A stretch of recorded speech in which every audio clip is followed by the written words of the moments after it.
22 अप्रैल को जम्मू कश्मीर के पहलगाम में हुए आतंकी हमले के बाद से ही देश में तनाव का माहौल बना हुआ है। जहां पीएम मोदी लगातार बैठकें करके पाकिस्तान के खिलाफ रणनीति बनाने में लगे हैं, वहीं कांग्रेस के नेता लगातार देश की सेना और उसकी ताकत पर सवाल खड़ा कर रहे हैं। पंजाब के पूर्व मुख्यमंत्री चरणजीत सिंह चन्नी की तरफ से सर्जिकल स्ट्राइक के सबूत मांगने का मुद्दा अभी ठंडा भी नहीं हुआ था कि अब यूपी कांग्रेस के अध्यक्ष अजय राय ने राफेल को लेकर के विवादित बयान दे दिया है।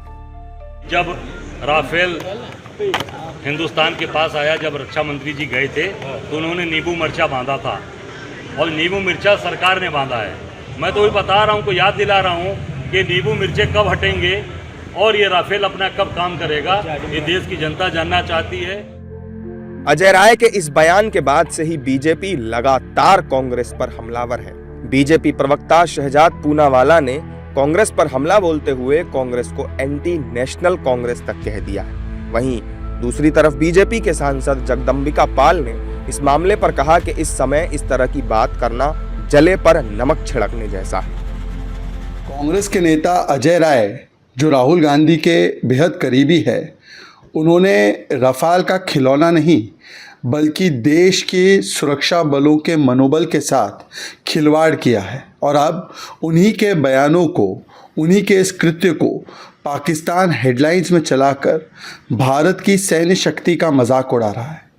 ये संयोग नहीं है, ये प्रयोग नहीं है, ये सोचा समझा सहयोग है। इसीलिए आईएनसी अब आईएनसी नहीं एएनसी एंटी नेशनल कांग्रेस बन चुकी है। उन आतंकवादियों को साबित हो गया है कि उनको संरक्षण सीमा पार के फौज से मिल रहा, आईएसआई से मिल रहा है और इसको कबूल किया है। मतलब खुद बिलावल भुट्टो जरदारी ने कबूल किया है कि हम आतंकवाद को फंडिंग करते हैं, ट्रेनिंग देते हैं। और मौजूदा रक्षा मंत्री ने किया है, आसिफ ख्वाजा ने।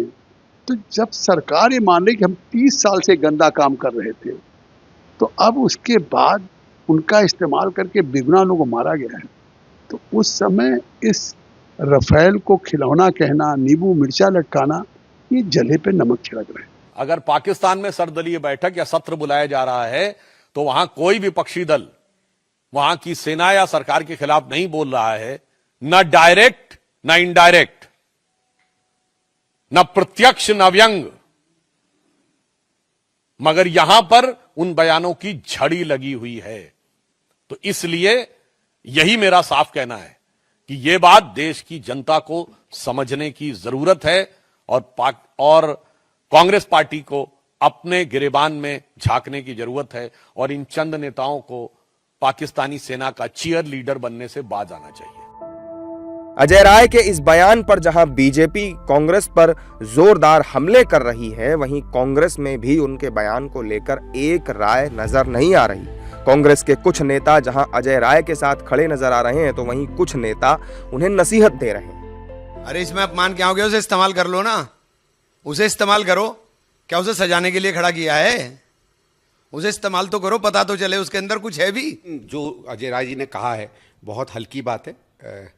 किसी मतलब किस संदर्भ में क्या किया वो जाने, लेकिन समझदार व्यक्ति हैं, उन्हें तो पता होना चाहिए कि हथियार और हवाई जहाज महत्वपूर्ण चीज़ होते हैं और कम से कम हमारी सेना के हथियारों को तो आपको खिलौना नहीं कहना चाहिए। पहलगाम हमले के बाद जहां कांग्रेस का राष्ट्रीय नेतृत्व बार बार केंद्र सरकार के साथ होने की बात कह रहा है, लेकिन कांग्रेस के बड़े नेता सेना और सरकार के खिलाफ बयानबाजी कर रहे हैं। इससे कांग्रेस की कथनी और करनी में अंतर साफ नजर आता है।